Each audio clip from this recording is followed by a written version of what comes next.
Shalom. Shalom, shalom, Hag Sameya. Bienvenue à l'église Beth Ariel. Bonne fête de Sukkot à chacun de vous. Bien maintenant, on est entré dans la deuxième vague qui appelle du coronavirus. Et Montréal est dans une zone rouge, la plus haute alerte qui existe. Et peut-être qu'on devra fermer certaines activités dans les jours à venir. En fait, il y a beaucoup plus de cas et de morts maintenant. Dieu voulant, on va être ici encore pour proclamer la parole de Dieu de mon bureau de l'église, chez moi et ainsi qu'à l'église. De plus en plus de gens à travers le monde ont ce virus. On est rendu à plusieurs milliers de personnes et ça grandit, ça affecte de plus en plus de gens dans toutes les strates de la société, que ce soit de tous les niveaux, spirituellement, économiquement, mentalement. La semaine dernière, aux États-Unis, il y a eu plus de 837 000 Américains qui ont demandé pour le chômage. C'est énorme. Hier, on a appris que le président des États-Unis ainsi que sa femme ont été testés positifs pour la COVID-19 et nos prières sont avec eux. Dans un pays qui a été vraiment touché vraiment fort, c'est Israël. Ils disent que 3 mois passés, il y avait 1000 personnes de plus, 2000 de 2 mois, ensuite 3000, 4000 et dernièrement, il y a eu 7-8 000 personnes. Jeudi dernier, 9000 personnes ont été testées positives. On sent qu'il y a une dimension spirituelle à tout ça, comme un assaut sur notre planète pour la paralyser. On est vraiment sans pouvoir comme devant ça, mais le travail du Seigneur n'est pas arrêté par ça. Donc nous devons quand même continuer à parler du Seigneur. Comme j'ai mentionné durant l'étude du mercredi, nous avons un rôle très important à jouer. Même dans notre confinement, on a des téléphones, on peut appeler les gens pour les encourager, leur parler du Seigneur. On a Facebook, on a d'autres choses, on a YouTube et d'autres médias que nous pouvons nous servir pour prêcher la bonne nouvelle au sujet de la souveraineté de Dieu, parce qu'à la fin, c'est Dieu qui va gagner, c'est Dieu dont toutes les paroles sont vraies. Jésus nous a dit, chaque croyant, que il ou elle est le sel de la terre et aussi la lumière du monde. Il dit, vous êtes la lumière du monde. Il dit, une ville située sur une colline ne peut pas être cachée. Pardon. Le sel c'est un préservatif. Il était utilisé, c'est un préservatif contre la corruption ou les choses qui pourrissent. Et il était utilisé pour la guérison et le nettoyage des choses du temple. Donc, ça donne une image de ce qui nous sommes aujourd'hui. Avec la protection de Dieu et sa présence, nous pouvons parler aux gens qu'il y a un nouveau monde qui s'en vient, un monde de paix et d'harmonie. Et c'est ce que la fête de Sukkot, la fête des tentes ou des cabanes, va nous montrer ce matin. Premièrement, on va prier d'abord pour nos enfants. Pour bénir nos enfants, nous allons demander à Dieu de bénir nos enfants, comme c'est notre tradition. Mettez vos mains sur eux, sur leurs épaules, approchez-les de vous. Prions. Shema Israël Adonai Eloheinu, Erad Baruch, Shem Kevod Malkuto Leolam, Vaed.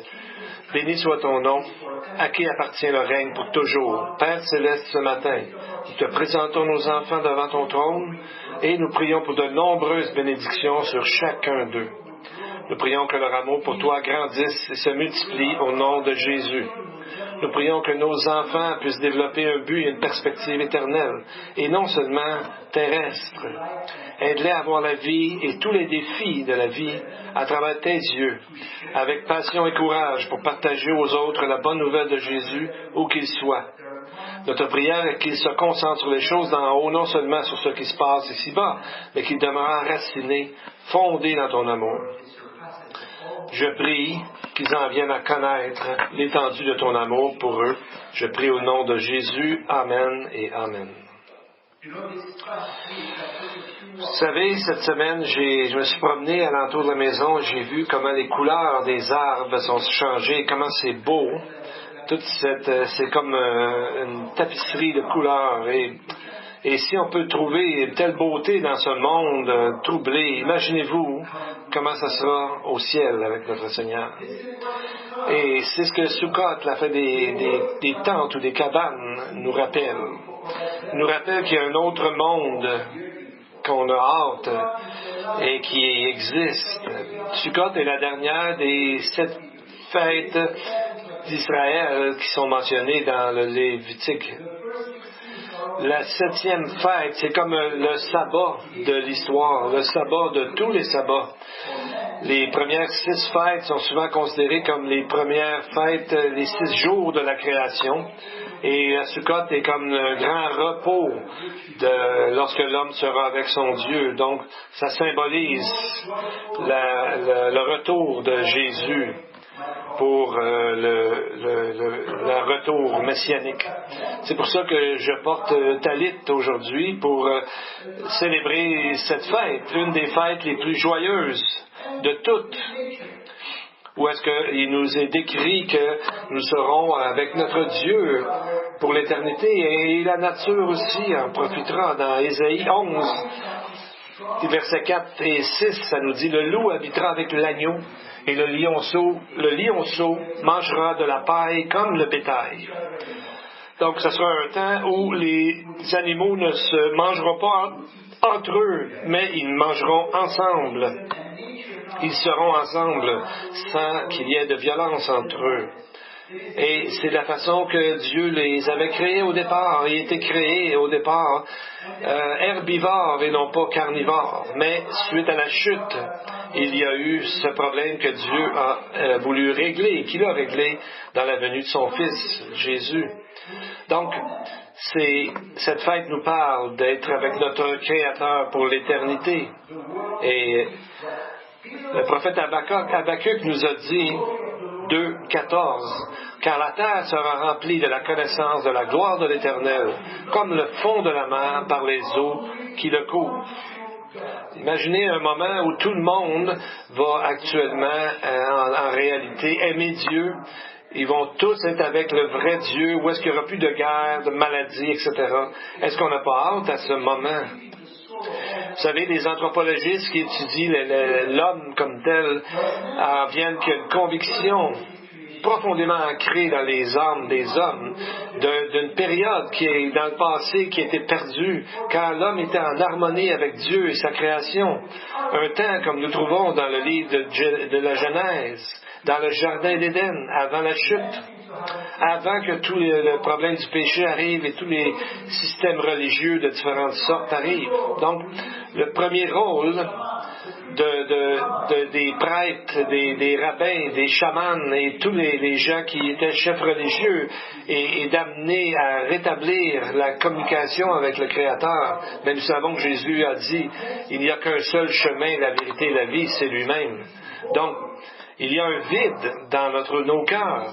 C'est ce que la parole de Dieu nous dit à cause du péché, à cause de la chute qui est arrivée il y a très longtemps dans le jardin d'Éden. Ils ont appelé ces gens-là, cette attente, la nostalgie du paradis qui est commun à tous les hommes dans toutes les religions qui sont connues. Donc, on voit que le premier père, Adam, qui a dû parler à ses enfants de ce paradis perdu. Le mot nostalgie vient du grec algos, qui veut dire la douleur, de la douleur, de la peine, et du mot nostos en grec qui veut dire de revenir à la maison. Donc, c'est voit que c'est vraiment une pensée dans le cœur de l'homme, de revenir à un moment d'harmonie avec Dieu. Par exemple, nous lisons dans le chapitre des grands de la foi, Hébreux 11, verset 10, il nous parle de Gédéon, de Moïse et de tant d'autres qui attendaient la cité, qui a de solides fondements, celle dont Dieu est l'architecte et le constructeur. Prenez Abraham, Dieu lui a promis tout le pays d'Israël, mais dans sa vie, il n'a pas bénéficié de tout ce pays-là qui a été dit qu'il aurait.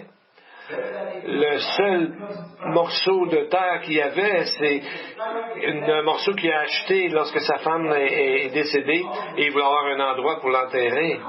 Mais ça ne le dérangeait pas parce que par la foi, il désirait une meilleure cité, une cité céleste.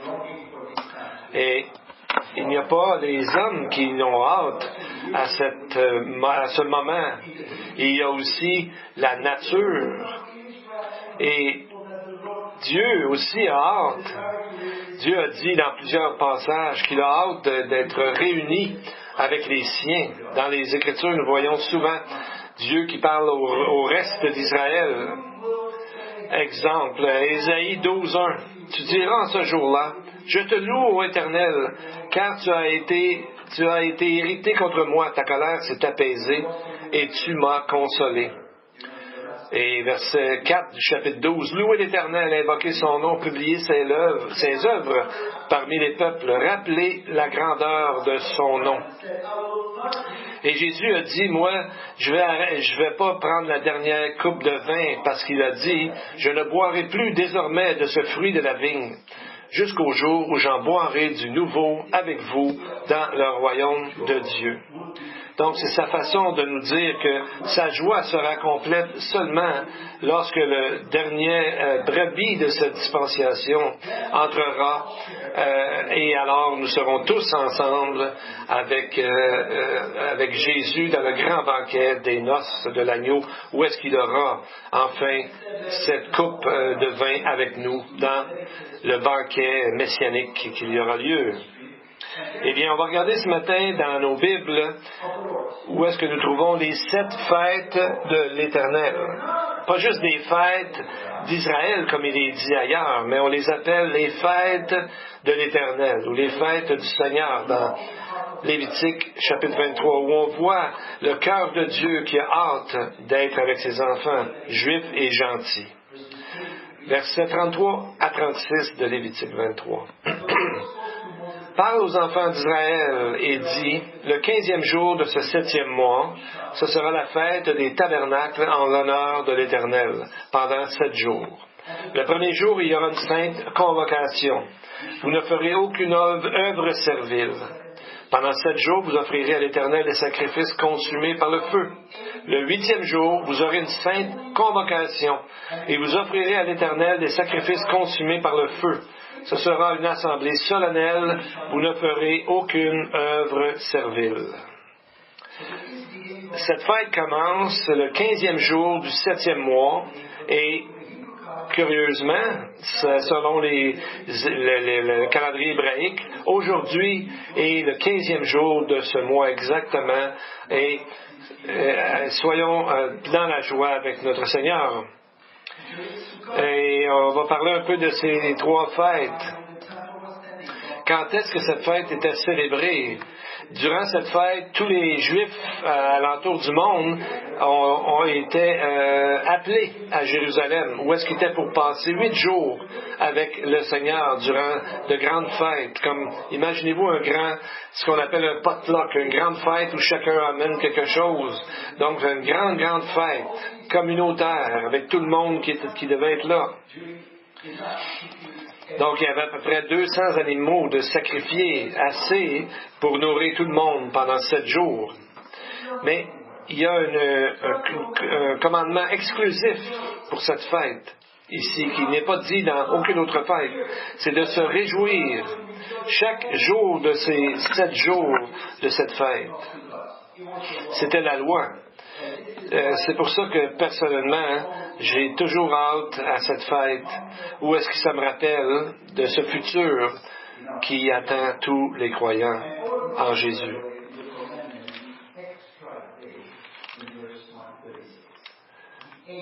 Et si vous remarquez le 8e jour, au verset 36, donc on ajoute un 8e jour à cette fête de 7 jours. Pourquoi ce jour additionnel? La raison se trouve dans les mots Hatzara, qui veut dire une convocation solennelle. mot veut dire vraiment d'être détenu, qui vient du mot hasard, qui vient dire de fermer, de retenir, de détenir. Comme un ancien rabbin a dit, je t'ai gardé avec moi comme un roi qui invite ses enfants pour une fête, et quand les journées arrivent de la fin, il dit, reste donc encore une autre journée. Je veux pas te voir partir. Donc c'est un peu l'image. C'est un jour de plus pour se réjouir. Le chiffre 8 en hébreu et le mot shmoneh vient de la racine shmoneh qui veut dire de rendre gras, de couvrir de gras, de bonnes choses, d'une super abondance. Comme si, vous savez, des fois votre mère a préparé tellement de nourriture qu'il en restait, mais c'était une journée de célébration. Et ce chiffre 8 nous rappelle aussi des 8 marches qu'il y a dans le temple de l'âge messianique qui nous amène aux chambres intérieures et de le Saint des Saints qui représente symboliquement la présence de Dieu. Dans Deutéronome 12:7, ce mot, sainte convocation ou convocation solennelle, nous est aussi donné pour la Pâque. Donc seulement la Pâque, qui est la première fête, et Sukkot, la fête des tabernacles, la 7e, sont appelés comme Hatzara, comme étant une sainte convocation. Donc c'est la même chose pour ces fêtes. Et c'est la même chose pour les croyants qui, dès le premier jour qu'ils sont avec le Seigneur, sont dans la joie, et jusqu'au dernier jour où ils seront avec lui. Nous devons vivre dans cette joie que le Seigneur nous donne. Il y aura un moment d'harmonie et de paix à venir, et c'est ce que le texte nous parle dans Lévitique 23, un peu plus loin, 42-43. Vous demeurerez pendant 7 jours sous des tentes. Tous les indigènes en Israël demeureront sous des tentes, afin que vos descendants sachent que j'ai fait habiter sous des tentes les enfants d'Israël après les avoir fait sortir du pays d'Égypte. Je suis l'Éternel, votre Dieu. On voit ici que Dieu commande aux Israélites de vivre une pleine semaine dans des cabanes ou dans des tabernacles, des soukas. Pourquoi vous pensez? Soukas, c'est des cabanes temporaires qui devaient être bâties avec des branches.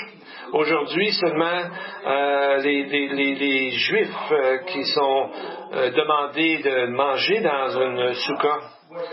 Les Israélites, on leur a dit au moment de vivre dans ces huttes, dans ces tentes, ces cabanes pour un séjour complet.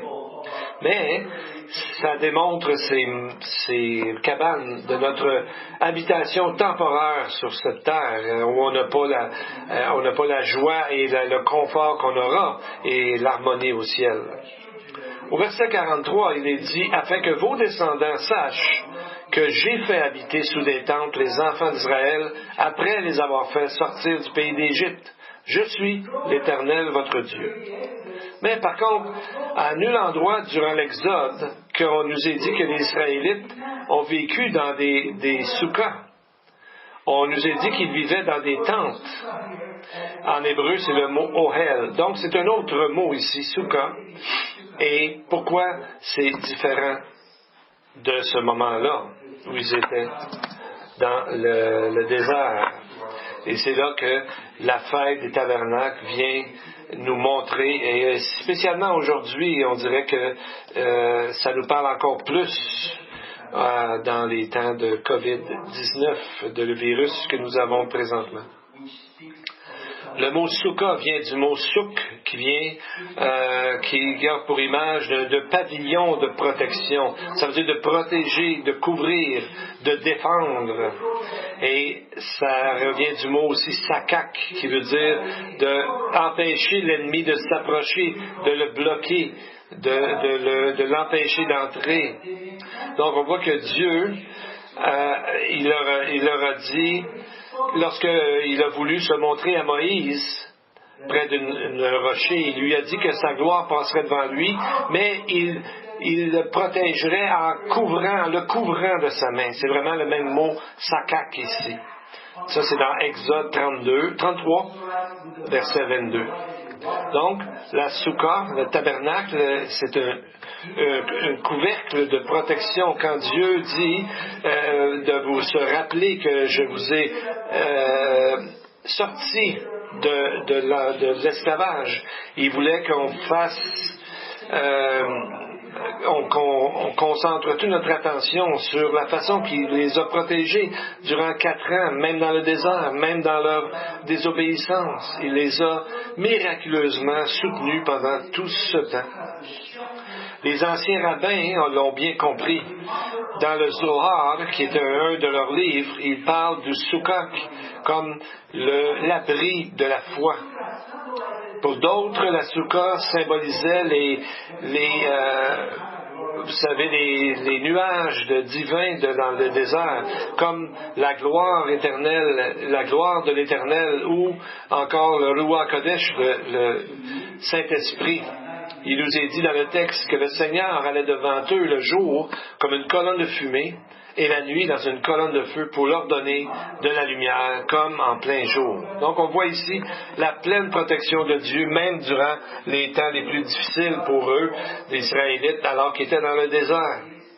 Dieu a toujours été présent avec eux et il l'est de même façon aussi avec nous aujourd'hui. Donc ça parle vraiment de ce qui va arriver dans le futur. Les épreuves sont censées nous faire grandir. Donc, parce que c'est toujours un signe que les meilleurs restent à venir, les meilleurs temps restent à venir. Je vais parler de John Milton, un poète et un croyant du 17e siècle qui est devenu aveugle à l'âge de 43 ans. Mais il a continué à produire beaucoup de fruits. Durant sa jeunesse et son enfance et sa jeunesse, il aimait étudier les Écritures. Et ensuite, il a maîtrisé le latin et le grec classique. Et il pouvait étudier dans les langues originales. Et c'est là qu'à l'âge de 47, alors qu'il était en pleine... il ne voyait pas du tout rien. Il a commencé à écrire son livre monumental, Le Paradis perdu, qu'il a complété en 10 ans. Et aujourd'hui, on dit que dans la langue anglaise, il est seulement 2e, finalement, derrière Shakespeare, de la manière qu'il écrivait. Donc, on voit qu'il connaissait Dieu. Il a écrit une fois à un ami, il a écrit ceci: Dieu m'a amplement fourni des yeux pour mon âme et ma conscience. Donc, il était joyeux dans le Seigneur malgré ce qu'il vivait. Il n'était pas déprimé, il n'était pas fâché de sa condition. Il a écrit des mots comme ceci: Puisque Dieu a si tendrement pourvu pour moi, en me conduisant par la main avec sa grâce, je vais, puisque c'est son plaisir, me réjouir plutôt que de me plaindre d'être aveugle. Comme quelqu'un a dit, les plus grandes joies pour les croyants viennent à travers la souffrance. Quelqu'un a dit: aucune fleur ne peut fleurir dans le paradis, aucune fleur ne peut fleurir dans le paradis qui n'a pas été transplantée et qui vient de Gethsémani, de la douleur du Seigneur. Donc Dieu était avec les Israélites, même à travers leur voyage difficile, même s'ils ont oublié souvent le Seigneur. Et c'est la raison pour le Sukkot, c'est de se rappeler constamment de la présence de Dieu. C'est quelque chose que j'aimerais faire si je vivais dans un pays plus chaud, me faire une Sukkot derrière chez moi. Et au verset 40, on voit ici quelque chose d'important, le verset 40 de Lévitique 23. Vous prendrez le premier jour du fruit des beaux arbres, des branches de palmier, des rameaux d'arbres touffus et des saules de rivière. Et vous vous réjouirez devant l'Éternel, votre Dieu, pendant 7 jours. Donc on voit, il y a 4 choses mentionnées et il y a 2 choses qu'on peut reconnaître. Les branches de palmier et les branches des saules des rivières. Commençons par les branches de palmier. branches de palmier sont vraiment un symbole du millénium. On les voit comme un décor à travers le temple messianique qui est décrit par Ézéchiel. Il y avait des images de branches de palmier. Et on le trouve aussi dans les chambres intérieures, dans le temple que Ézéchiel nous décrit. Il y a des branches de palmier partout. Et c'est comme ça que c'est devenu un symbole des temps messianiques. Et il le savait très bien. Vous rappelez-vous l'entrée triomphale dans Jean 12, alors que ça arrivait pendant la Pâque, 4 jours avant la crucifixion, il y a une connexion avec la fête des tabernacles. Le texte dit qu'ils ont pris des branches de palmier et allèrent au-devant de lui en criant « Hosanna, béni soit celui qui vient au nom du Seigneur, le roi d'Israël. » Donc c'est vraiment un psaume pour que le Messie vienne à régner. La question est pourquoi ces gens utilisaient des branches de palmier et ensuite sont allés rencontrer Jésus. Les branches de palmier étaient vues normalement durant la fête des tabernacles, pas durant la fête de Pâques, mais parce qu'ils croyaient que Jésus était pour établir son royaume personnel maintenant. Donc, on voit ici que nous savons, de par les Écritures, que Jésus viendra 2 fois, une fois pour régler le péché du monde et une deuxième fois pour juger ce que le monde a fait avec sa promesse. La fois suivante qu'on lit à propos des branches de palmier dans la Bible, c'est dans Apocalypse 7, 9. Et c'est Jean qui nous dit, donc ça se passe juste avant la deuxième venue, Jean dit, « Je regardais, voici, il y avait une grande foule que personne ne pouvait compter, de toute nation, tribu, peuple et de toute langue. Ils se tenaient devant le trône et devant l'agneau, revêtus de robes blanches et de palmes dans leurs mains. » Donc, c'était un signe d'espérance pour les temps futurs. Les branches de saules de rivière étaient aussi un symbole d'espoir pour un temps nouveau. Les sacrificateurs, lors de cette fête, encerclaient l'autel en tournant et en disant, et il y avait des morceaux de plantes dans leurs mains, ils tournaient ça en disant, « Seigneur, rachète-nous, s'il te plaît, Seigneur, donne-nous la prospérité. » Donc on voit, ça montre des temps de paix et d'abondance. Et on voit d'autres arbres qui nous est fait mention, du fruit des beaux arbres, des rameaux d'arbres touffus.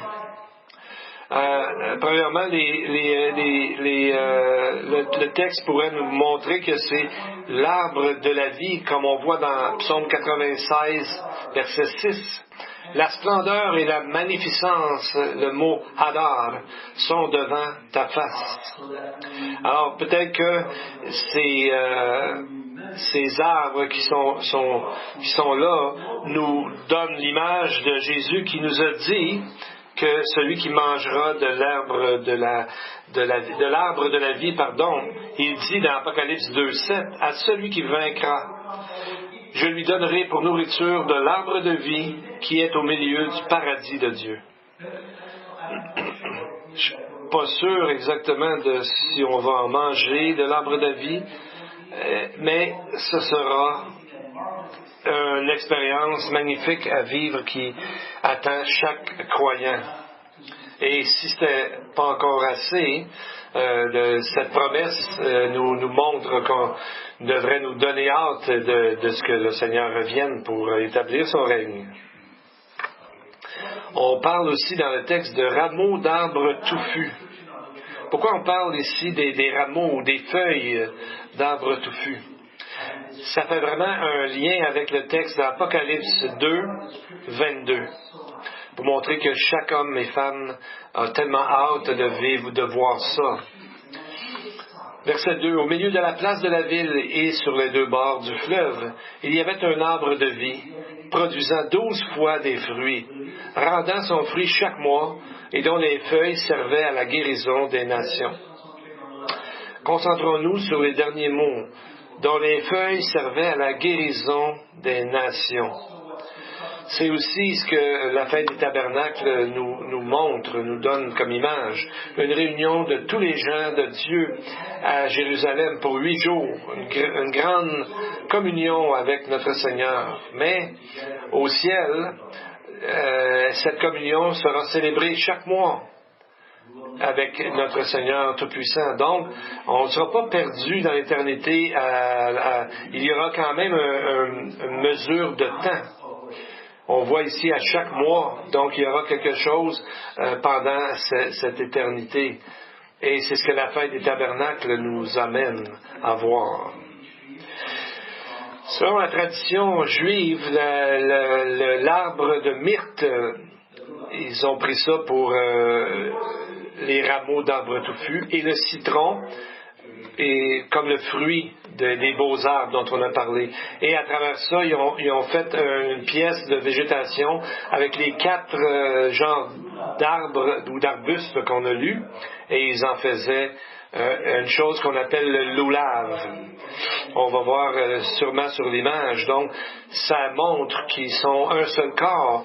Toutes ces 4 branches, ces 4 branches forment un seul corps, une seule chose, comme la Bible nous dit que l'Église est faite de juifs et de gentils. Et donc, dans un seul, nous sommes une seule dans le Seigneur.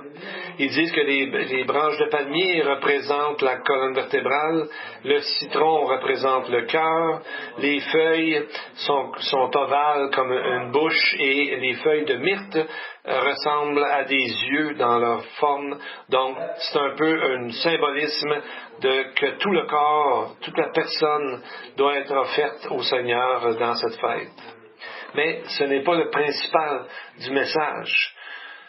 La meilleure partie de ce message, c'est ce que Jésus lui-même a enseigné durant son passage sur la terre à cette fête des tabernacles.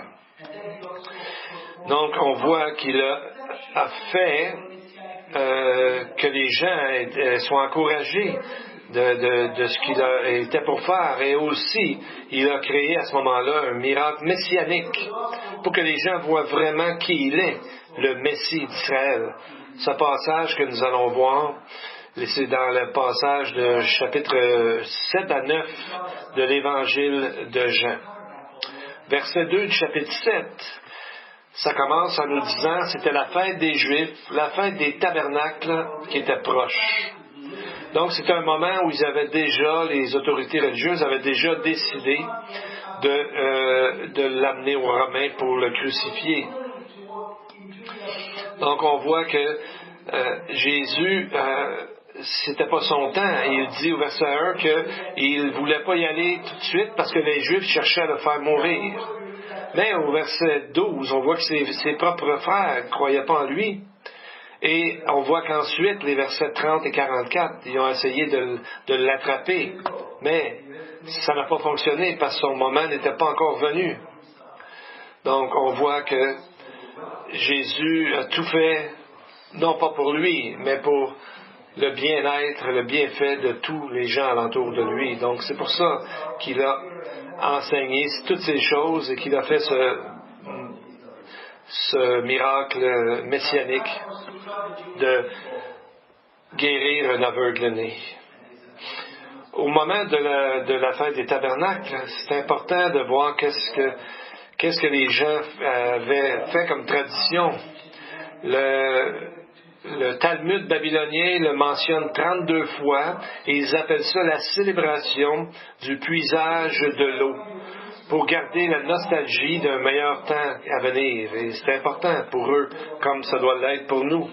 Durant cette cérémonie, les prêtres amenaient de l'eau à partir de la piscine ou de Siloé, comme vous pouvez voir sur l'image, et ils amenaient ça jusqu'à au temple. Donc, ils devaient monter toute cette route-là Et ils arrivaient et ils mettaient sur le côté de l'autel.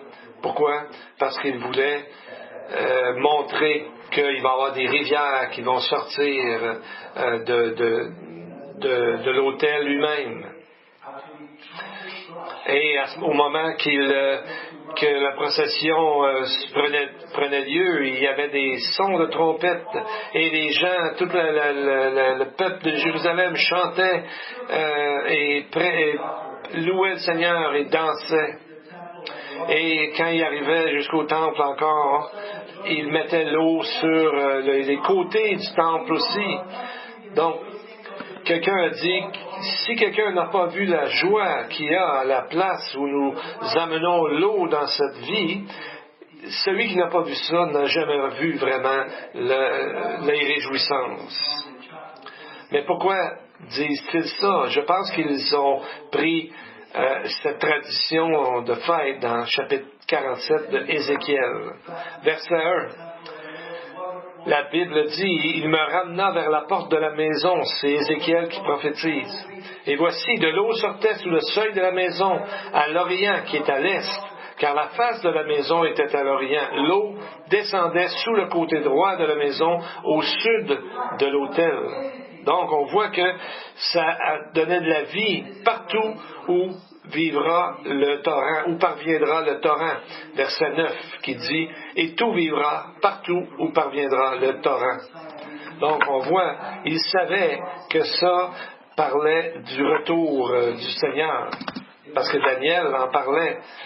Et il disait différentes prières sur l'autel de sacrifice. Et il y avait tellement de choses vertes sur cet autel que c'était un peu comme le jardin d'Éden. Et au même moment, il récitait les mots, « S'il te plaît, Seigneur, rachète-nous et donne-nous la prospérité. »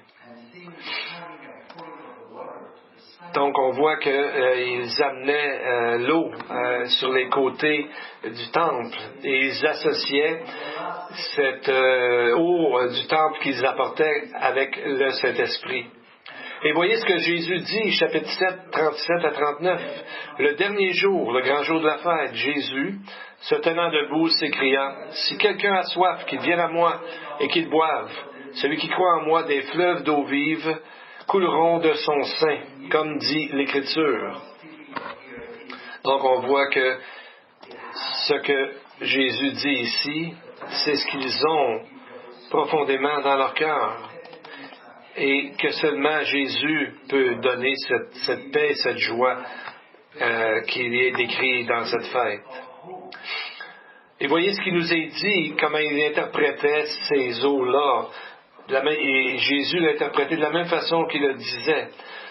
Verset 39, il dit cela de l'Esprit que devaient recevoir ceux qui croiraient en lui, car l'Esprit n'était pas encore, parce que Jésus n'avait pas encore été glorifié. Donc on voit que certains ont dû comprendre ce que Jésus enseignait. Et Jésus leur dit, je vais vous donner l'Esprit Saint si vous venez à moi. Donc c'est le même Jésus hier qu'aujourd'hui qui vous appelle vous disant, venez à moi, vous tous qui êtes chargés et fatigués, je vous donnerai du repos. Et d'autres textes nous disent qu'il nous donnera le Saint-Esprit à ceux qui croient. Autre chose qui nous est dit en relation avec la cérémonie du puisage de l'eau dans la Mishnah, qui est écrit dans le Talmud, on voit que la loi juive dit qu'à ce moment-là, ils allumaient 4 grandes lampes dans le temple et on voyait cette lumière à des kilomètres alentour. Pourquoi faisait-il ça? Tout en chantant des chansons et des louanges et des écritures bibliques. Pourquoi? C'est qu'il voulait se remémorer qu'un jour, qu'ils seront avec le Seigneur dans la joie et de célébration avec Dieu. La Soukotte, elle ressemble beaucoup à ce que nous appelons, nous autres, notre action de grâce. Donc on voit cette lumière qui était là et qui servait de lumière. Ésaïe 60 nous dit, verset 19, « Ce ne sera plus le soleil qui te servira de lumière pendant le jour, ni la lune qui t'éclairera de sa lueur, mais l'Éternel sera ta lumière à toujours, ton Dieu sera ta gloire. » Donc on voit que Jésus savait de leur goût pour la vérité, et Jésus leur dit, « Je suis la lumière du monde. Celui qui me suit ne marchera pas dans les ténèbres, mais il aura la lumière de la vie. » Donc il leur dit qu'il est la lumière de la vie. Il les invite à venir à sa lumière. Il nous offre à nous de salut, parce que lui a payé, il a été sacrifié pour nos péchés. Et à la suite, n'oubliez pas que c'est le seul Jésus qui peut nous donner cette vraie lumière. Et pour encore plus confirmer ce message puissant, il a fait un miracle sublime, merveilleux, exceptionnel que nous trouvons dans le chapitre 9 de Jean. C'était le miracle d'un homme né aveugle. Et jusqu'à ce moment-là, il savait que personne n'avait jamais été guéri qui avait été né aveugle. Jusqu'à maintenant, c'est un miracle messianique qu'on appelle. Et Jésus le savait. Et voyez ce que l'homme qui a été guéri a dit. Il a dit, au verset 32, « Jamais n'a-t-on entendu dire que quelqu'un ait ouvert les yeux d'un aveugle né. » Et Jésus le fait d'une telle façon pour attirer l'attention et démontrer qu'il est le Messie. Versets 6 à 7, on voit la façon qu'il l'a faite. Après avoir dit cela, il cracha à terre et fit de la boue avec sa salive. Puis il appliqua cette boue sur les yeux de l'aveugle et lui dit, « Va et lave-toi au réservoir de Siloé. » Nom qui signifie « envoyé ». Il y alla, se lava et s'en retourna voyant clair. Jésus aurait juste pu claquer des doigts ou dire un seul mot et l'homme aurait pu être guéri exactement sur place. Mais pourquoi le fait de cette façon? Bien, il y avait de moins en moins de temps qui restait afin que les gens le reconnaissent comme Messie. Alors, il a fait un miracle de cette façon. Et pourquoi prendre de la terre? C'est pour montrer que Dieu a créé la terre. Et a créé l'homme à partir de la terre. Donc c'est un miracle de création, c'est une affirmation de sa divinité, parce que personne d'autre ne pouvait créer un tel miracle. C'est un miracle qui prend en compte la création, c'est un miracle de vraie création. Et pourquoi la piscine de Siloé? Parce que c'est exactement là où l'endroit où le souverain sacrificateur et les sacrificateurs prenaient l'eau pour l'amener à l'autel et refaire la prophétie d'Ézéchiel. Donc on voit qu'il liait vraiment le temple avec cette piscine de Siloé. Et il y avait beaucoup de gens sur ce chemin. Donc, n'oubliez pas que c'est la fête des tabernacles, c'est une des 3 fêtes où tous les Juifs étaient appelés à aller à Jérusalem. Donc, il y avait énormément de gens. L'historien Joseph nous disait qu'il y avait à peu près 200 000 personnes, généralement en Jérusalem, mais à alentour. Mais à la fête des tabernacles, selon toujours le même historien, il était à peu près 1 million de personnes. Je ne sais pas où il mettait tout ça, mais imaginez-vous, cet aveugle-là a peut-être même foncé un peu dans les sacrificateurs sur le chemin à l'entour de l'autel ou du temple. Mais on voit que Dieu le guérit. Et les gens le connaissaient comme un monsieur qui quêtait alentour, un aveugle.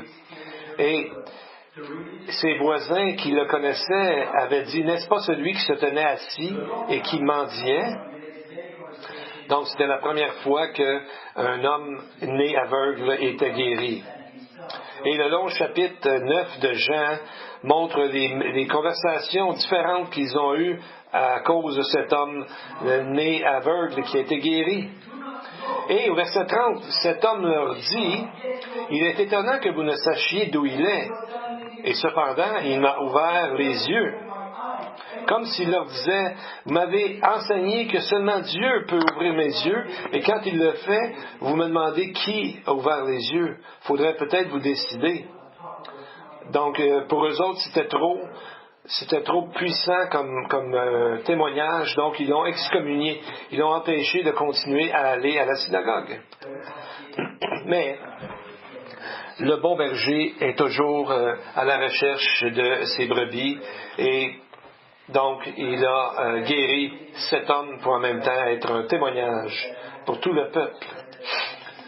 Donc on voit que plus tard, il a excommunié, mais Jésus va lui-même le rencontrer. Jésus a pris 9,35 de Jean. Jésus a appris qu'il avait chassé, il l'a rencontré, il dit, « Crois-tu au Fils de Dieu? » L'homme répondit, « Qui est-il, Seigneur, afin que je croie en lui? » Jésus dit, « Tu l'as vu, lui dit Jésus, et celui qui te parle, c'est lui. » Voyez la réponse du monsieur en verset 38. Et il dit, « Je crois, Seigneur. » Et il se prosterna devant lui. On ne peut pas se prosterner et adorer quelqu'un à part Dieu. Donc on voit qu'il avait compris que Jésus est Dieu. Et c'est la première fois dans ce texte qu'on nous est dit un des fabuleux titres du Messie, le Fils de l'homme, au verset 35. Quand on connaît Jésus, nous savons qu'il est le Fils de Dieu. Salomon a dit dans le Proverbe 30, « Est-ce que tu connais Dieu? Est-ce que tu connais le nom de son Fils? » Dans Jean 9, dans le Fête des Tabernacles, la réponse à cette question est là. Son nom est Jésus. Son nom veut dire « salut ». Dans le prochain chapitre 10 de Jean, c'est là qu'on trouve où Jean enseigne à propos du bon berger. Chapitre 10, verset 11, il dit, « Je suis », même il répète 2 fois, « Je suis le bon berger. Le bon berger donne sa vie pour ses brebis. Je suis le bon berger, je connais mes brebis et elles me connaissent. » C'est une invitation aux eaux douces de Siloam afin que nous puissions le voir en croyant par lui, en croyant en son nom et en son nom être sauvés pour l'éternité. Quand on regarde tout ça, on voit que les gens devraient, les églises devraient avoir une fête pour cette célébration. Spécialement ceux qui croient que présentement nous sommes dans un âge messianique, ce qui est la majorité d'entre eux, ils devraient réaliser qu'il y a un commandement dans Zacharie, dans le millénium, que toutes les nations devraient observer la fête des tabernacles comme Zacharie nous dit dans le chapitre 14, verset 18-19. Donc tout le monde devrait fêter cette fête que nous avons de la part de notre Seigneur. J'aimerais terminer en amenant un passage de protection que nous avons dans la Soukotte. Et ça pourrait nous parler spécialement que nous sommes dans la 2e vague de la COVID-19, du virus. On ne peut pas tout comprendre, mais nous devons faire confiance à Dieu qui sait toutes choses. Dans Nombre 33, nous allons voir, si on lisait ça à haute voix, les voisins penseraient qu'on parle hébreu. Il y a beaucoup de noms d'endroits. Etam, Pi Haïrot, Baal Zephon, Elim, Dofka, et encore beaucoup d'autres à travers les 56 versets de ce chapitre qui sont là. Mais il y a un message de protection dans ce texte. En tout, il y a 42 endroits nommés. C'est les endroits où les Israélites ont tourné en rond pendant 40 ans avant de pouvoir entrer dans la terre promise. Tous ces endroits sont comme des endroits où on pouvait camper, mais déserts, où est-ce qu'ils avaient souvent à faire face à des dangers et des périls de mourir de faim, de soif et des ennemis, et des ennemis alentour. 42 endroits comme ça, c'est 40 ans, hein? C'est un jugement parce que ça prend seulement à peu près 10 jours de voyager à pied de l'Égypte jusqu'à Israël. Mais même durant ces temps de jugement, Dieu ne les a jamais abandonnés. Et de la même façon, nous aussi sommes sur cette terre présentement et nous avons hâte pouvoir prendre place dans cette grande cité, le ciel, que Dieu, Jésus, a préparé pour nous, qui nous est dit dans Jean 14. Psaume 31, verset 20, dernier verset que nous allons voir, c'est le mot « souka », le mot « place ». Psaume 31, verset 20. « Tu les protèges sous l'abri », c'est le mot « souka ».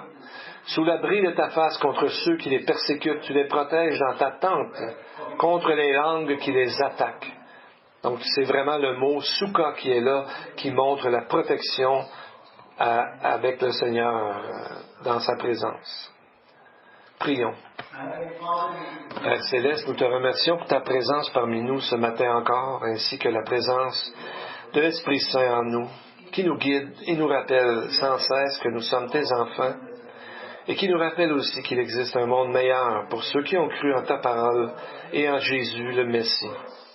Nous te remercions pour ta parole qui nous révèle toutes ces choses à ton sujet.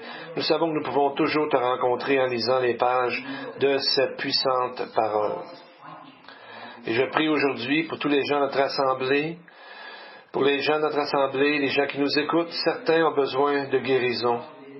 Certains ont besoin de réveil dans leur cœur. D'autres ont besoin de restaurer leurs amitiés. Certains ont besoin de la puissance de ton pardon afin de ne pas transporter un fardeau pesant de culpabilité. Pour d'autres encore qui ce matin se demandent s'ils n'ont pas été laissés de côté, qui craignent que tu ne les aies abandonnés, montre-leur par la douceur de ton esprit que l'attente n'est pas un abandon. Apprends-leur à s'attendre à toi et renouvelle notre force et que nos âmes soient restaurées à chaque jour, à chaque moment. À chaque moment. Que l'Éternel vous bénisse et vous garde. Que l'Éternel vous fasse luire sa face sur vous, que sa grâce soit sur vous. Que l'Éternel se réjouisse sur vous et vous accorde la paix. Amen et Amen.